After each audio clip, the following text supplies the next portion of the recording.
আকাশবাণী খবর পড়ছি শুভ্রা চক্রবর্তী। প্রথমে বিশেষ বিশেষ খবর। ভারতের সভাপতিত্বে নতুন দিল্লির ভারত মণ্ডপমে দ্বাদশ ব্রিক্স পরিবেশ মন্ত্রীদের বৈঠক অনুষ্ঠিত হয়েছে। দিল্লিতে প্রতিবাদী ছাত্রদের ওপর পুলিশি আক্রমণ এবং তার পরিপ্রেক্ষিতে প্রত্যাঘাতের অভিযোগের তদন্তে সুপ্রিম কোর্ট, শীর্ষ আদালত এবং হাইকোর্টের অবসরপ্রাপ্ত বিচারপতি, একজন প্রাক্তন ডিজিপি এবং সিবিআই এর প্রাক্তন ডিরেক্টরকে নিয়ে এক উচ্চ ক্ষমতা সম্পন্ন কমিটি গঠনের নির্দেশ দিয়েছে। ঝাড়খণ্ডের গুমলা জেলার দুমড়ি থানা এলাকায় পুলিশ 4 মাওবাদীকে গ্রেপ্তার করেছে। রাজ্য সরকারি কর্মচারীদের মহার্ঘ ভাতা সংক্রান্ত মামলায় আবেদনকারীদের মধ্য থেকে যে অংশের কর্মচারীরা এখনো বকেয়া ডিএ পাননি তাদের তালিকা আগামীকাল সুপ্রিম কোর্টে জমা দেওয়ার নির্দেশ।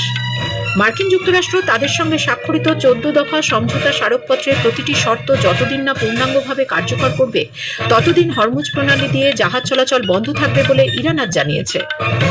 গল আন্তর্জাতিক ক্রিকেট স্টেডিয়ামে প্রথম ক্রিকেট টেস্ট ম্যাচে জয়ের জন্য ভারত শ্রীলঙ্কার সামনে 372 রানের লক্ষ্যমাত্রা রেখেছে। আসি বিস্তারিত খবরে। নতুন দিল্লির ভারত মণ্ডপমে দ্বাদশ ব্রিক্স পরিবেশ মন্ত্রীদের বৈঠক অনুষ্ঠিত হয়েছে। পরিবেশগত সহযোগিতা শক্তিশালী করার ক্ষেত্রে ব্রিক্সকে একটি অভিন্ন মঞ্চ হিসেবে ব্যবহার করার উদ্দেশ্যেই সদস্য রাষ্ট্রগুলির মন্ত্রী, আধিকারিক, নীতি নির্ধারক এবং বিশেষজ্ঞরা এই বৈঠকে একত্রিত হয়েছিলেন। কেন্দ্রীয় পরিবেশ, বন ও জলবায়ু পরিবর্তন মন্ত্রী ভূপেন্দ্র যাদব এই বৈঠকে সভাপতিত্ব করেন। বৈঠকে বক্তব্য রাখতে গিয়ে শ্রী যাদব মানবতাই প্রথম দৃষ্টিভঙ্গি অনুসরণ করে একটি সুস্থায়ী পৃথিবী গড়ে তোলার লক্ষ্যে নীতি, প্রযুক্তি এবং জনগণের অংশগ্রহণের উপর জোর দেন। তিনি জানান 2005 থেকে 2022 সালের মধ্যে ভারত তার দূষণের মাত্রা 37% বেশি কমিয়ে এনেছে। বর্তমানে ভারতে উৎপাদিত মোট বিদ্যুতের অর্ধেকেরও বেশি পরিচ্ছন্ন বা পরিবেশ বান্ধব উৎস থেকে আসে বলেও তিনি উল্লেখ করেন। শ্রী যাদব ব্রিক্স সদস্য দেশগুলির প্রতিনিধি দলের প্রধানদের সঙ্গে নিয়েই ব্রিক্স এনভায়রনমেন্ট ওয়ার্কিং গ্রুপের প্রস্তুত করা 4টি তথ্য সংকলন বা নলেজ কম্পেন্ডিয়ামস প্রকাশ করেছেন। সম্প্রতি দিল্লিতে প্রতিবাদী ছাত্রদের ওপর পুলিশি আক্রমণ এবং পুলিশ আধিকারিকদের ওপর ছাত্রদের প্রত্যাঘাতের অভিযোগের তদন্তে সুপ্রিম কোর্ট, শীর্ষ আদালত এবং হাইকোর্টের অবসরপ্রাপ্ত বিচারপতি, একজন প্রাক্তন ডিজিপি এবং সিবিআই এর প্রাক্তন ডিরেক্টরকে নিয়ে এক উচ্চ ক্ষমতা সম্পন্ন কমিটি গঠনের নির্দেশ দিয়েছে। প্রধান বিচারপতি সূর্যকান্ত, বিচারপতি জয়মাল্য বাগচি এবং বিচারপতি ভি মোহনার বেঞ্চ আজ জানিয়েছে, বিভিন্ন দলের কাছ থেকে প্রস্তাব পাওয়ার পর এই কমিটির সদস্যদের নাম আগামীকাল জানানো হবে।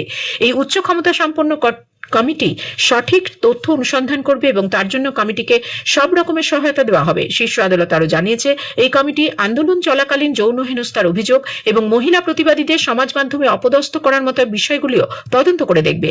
গত 20 জুলাই সংসদ অভিযান চলাকালীন পুলিশি অত্যাচারের অভিযোগ সংক্রান্ত সমস্ত ভিডিও ফুটেজ এবং সিসিটিভি রেকর্ডিংও কমিটিকে পরীক্ষা করে দেখার জন্য দেওয়া হবে।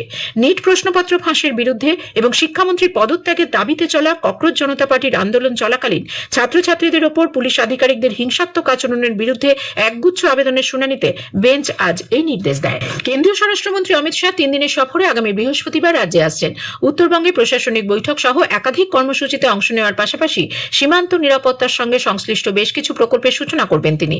সফরকালে সীমান্তবর্তী এলাকার নিরাপত্তা ব্যবস্থা পর্যালোচনা, সীমান্ত লাগোয়া জেলাগুলিতে নগদ অর্থের অবৈধ লেনদেন রুখতে জেলা শাসকদের নিয়ে একটি গুরুত্বপূর্ণ বৈঠকও রয়েছে তার। প্রধানমন্ত্রী নরেন্দ্র মোদী সকল নাগরিকের জন্য 3 মাসের বিনামূল্যে রিচার্জের ঘোষণা করেছেন বলে সমাজ মাধ্যমে ছড়িয়ে পড়া একটি ভিডিওকে সরকার ভিত্তিহীন বলে প্রত্যাখ্যান করেছে।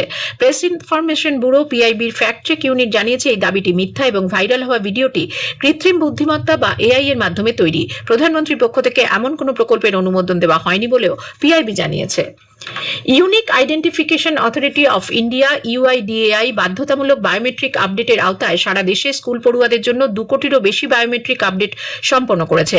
দেশব্যাপী বায়োমেট্রিক আপডেটের বিশেষ অভিযানের ক্ষেত্রে এটি একটি বড় মাইল ফলক। গত বছরের সেপ্টেম্বরে শুরু হওয়া বিশেষ অভিযানের আওতায় এখনো পর্যন্ত 1,56,000-এরও বেশি স্কুলকে অন্তর্ভুক্ত করা হয়েছে। আজকের প্রসঙ্গে শুনবেন আলোচনা ভারত ব্রিটেন মুক্ত বাণিজ্য চুক্তি। Federation of Indian Export Organisations এর আঞ্চলিক প্রধান জুঁই চৌধুরীর সঙ্গে কথা বলেছেন কল্যাণ লাহা। আকাশবাণী সংবাদ প্রযোজিত আলোচনাটি শুনবেন আজ রাত 8টায় গীতাঞ্জলি ও ডিটিএইচ বাংলা প্রচার তরঙ্গ এবং আকাশবাণী সংবাদের সোশ্যাল মিডিয়া প্ল্যাটফর্মে। এ খবর প্রচারিত হচ্ছে আকাশবাণী থেকে।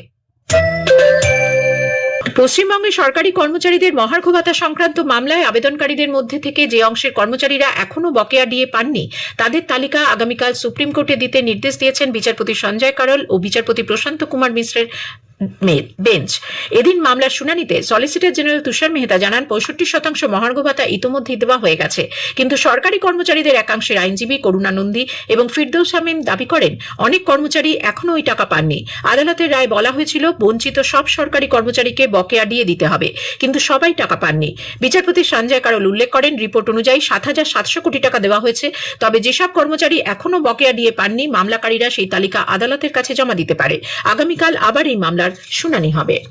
কলকাতা হাইকোর্টের সিঙ্গল বেঞ্চ যতদিন না বিধানসভার বিরোধী দলনেতা কে হবেন সে ব্যাপারে সিদ্ধান্ত নিচ্ছে, ততদিন পর্যন্ত ঋতব্রত বন্দ্যোপাধ্যায় ওই পদে থাকবেন বলে বিচারপতি শম্পা সরকার ও বিচারপতি অজয় কুমার গুপ্তার ডিভিশন বেঞ্চ নির্দেশ দিয়েছেন। বিচারপতি কৃষ্ণা রাওয়ের সিঙ্গল বেঞ্চ সব পক্ষের হলফনামার ভিত্তিতে 2 মাসের মধ্যে এই মামলার নিষ্পত্তি করবেন। ততদিন ঋতব্রত বন্দ্যোপাধ্যায়ের বিরোধী দলনেতা পদে নিযুক্তিকে অস্থায়ী হিসেবে গণ্য করা হবে বলে জানিয়েছে আদালত। উল্লেখ্য, পশ্চিমবঙ্গ বিধানসভা নির্বাচনে 80টি আসনে জয়লাভ করার পর তৃণমূল কংগ্রেসের চেয়ারপারসন হিসেবে মমতা ব্যানার্জি বিরোধী দলনেতা হিসেবে শোভনদেব চট্টোপাধ্যায়কে নির্বাচন করেন। যদিও তৃণমূলের বিক্ষুব্ধ বিধায়করা ঋতব্রত বন্দ্যোপাধ্যায়কে বিরোধী দলনেতা নির্বাচন করে বিধানসভায় চিঠি দিলে অধ্যক্ষ তাতে স্বীকৃতি দেন। এই সিদ্ধান্তের বিরুদ্ধে আদালতের দ্বারস্থ হয়েছিলেন শোভনদেব চট্টোপাধ্যায়। প্রবল বর্ষণের ফলে পশ্চিমবঙ্গের বাঁকুড়া, পুরুলিয়া, পশ্চিম বর্ধমান ও পশ্চিম মেদিনীপুর জেলার নদীগুলিতে বন্যা পরিস্থিতির সৃষ্টি হয়েছে। পশ্চিম মেদিনীপুর জেলায় দামোদর নদের উচ্চ অববাহিকায় সতর্কবার্তা জারি করা হয়েছে। মাইথন এবং পাঞ্চেত জলাধার থেকে ডিভিসি অতিরিক্ত জল ছাড়তে শুরু করার ফলে আসানসোল ও বার্নপুর শহরে বন্যার মতন পরিস্থিতি সৃষ্টি হয়েছে। অন্যদিকে বাঁকুড়া, পুরুলিয়া, পশ্চিম মেদিনীপুর জেলার সমস্ত নদীগুলি বিপদসীমার উপর দিয়ে বইছে এবং নদীগুলির উপর বেশ কিছু সেতু এবং কজওয়ে জলের তলায় ডুবে গেছে। হিমাচল প্রদেশের সিরমৌর জেলার সিলাই তহসিলের কাফতার কাছে এক খনি ধসে আজ সন্ধ্যায় 3 শ্রমিকের মৃত্যু হয়েছে। সিরমৌরের ডেপুটি কমিশনার প্রিয়াঙ্কা বর্মা এই ঘটনার সত্যতা স্বীকার করে জানিয়েছেন মৃতদের 2 জন নেপালের বাসিন্দা এবং 1 জন স্থানীয়। খনিতে এখন উদ্ধার কাজ চলছে। অন্যদিকে এই জেলারই নাহান বিধানসভা এলাকায় প্রবল বর্ষণের জেরে মাতার স্কুলের 52 জন পড়ুয়া এবং 12 জন কর্মী আটকে পড়েছেন। প্রিয়াঙ্কা বর্মা জানিয়েছেন প্রশাসন পরিস্থিতির দিকে নজর রাখছে এবং উদ্ধার কাজ শুরু হয়েছে। এদিকে সিমলা কালকা রেলপথে সোলান জেলায় ধসের কারণে ট্রেন চলাচল বন্ধ হয়ে গেছে। ইতোমধ্যেই চাম্বা, কাংড়া এবং কুলুতে ভারী থেকে অতি ভারী বৃষ্টির কমলা সতর্কতা এবং সিমলা, মান্ডি ও শিরমৌর জেলায় ভারী বর্ষণের হলুদ সতর্কতা জারি করা হয়েছে। মার্কিন যুক্তরাষ্ট্র তাদের সঙ্গে স্বাক্ষরিত 14 দফা সমঝোতা স্মারকপত্রের প্রতিটি শর্ত যতদিন না পূর্ণাঙ্গভাবে কার্যকর করবে ততদিন হরমুজ প্রণালী দিয়ে জাহাজ চলাচল বন্ধ থাকবে বলে ইরান আজ জানিয়েছে। তেহরান এই কৌশলগত দিক থেকে গুরুত্বপূর্ণ জলপথ পুনরায় খোলার বিষয়টিকে সরাসরি বিদেশি নিষেধাজ্ঞা সম্পূর্ণ প্রত্যাহার এবং সামরিক অভিযান বন্ধের সঙ্গে যুক্ত করেছে।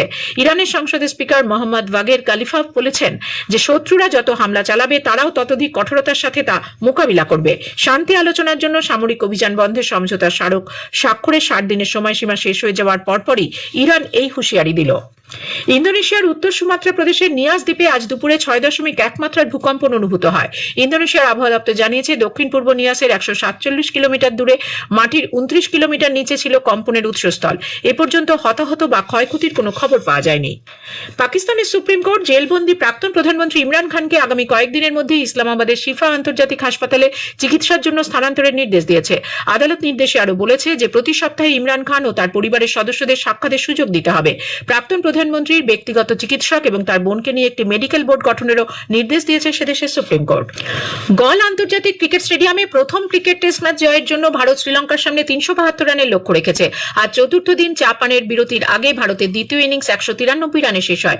ঋষভ পান্ত 66 এবং দেবদত্ত পারিকাল 44, KL রাহুল 35 রান করেন। উল্লেখ্য ভারতের প্রথম ইনিংসে 462 রানের জবাবে শ্রীলঙ্কা প্রথম ইনিংসে করেছিল 284 রান। শেষ করার আগে খবরের বিশেষ অংশ আরও একবার। ভারতের সভাপতিত্বে নতুন দিল্লির ভারত মণ্ডপমে দ্বাদশ ব্রিক্স পরিবেশ মন্ত্রীদের বৈঠক আজ অনুষ্ঠিত হয়েছে। দিল্লিতে প্রতিবাদী ছাত্রদের ওপর পুলিশি আক্রমণ এবং তার পরিপ্রেক্ষিতে প্রত্যাঘাতের অভিযোগের তদন্তে সুপ্রিম কোর্ট, শীর্ষ আদালত ও হাইকোর্টের অবসরপ্রাপ্ত বিচারপতি, একজন প্রাক্তন ডিজিপি এবং সিবিআই এর প্রাক্তন ডিরেক্টরকে নিয়ে এক উচ্চ ক্ষমতা সম্পন্ন কমিটি গঠনের নির্দেশ দিয়েছে। খবর পড়া এখনকার মতো শেষ হলো। এরপর স্থানীয় সংবাদ 7:50 মিনিটে।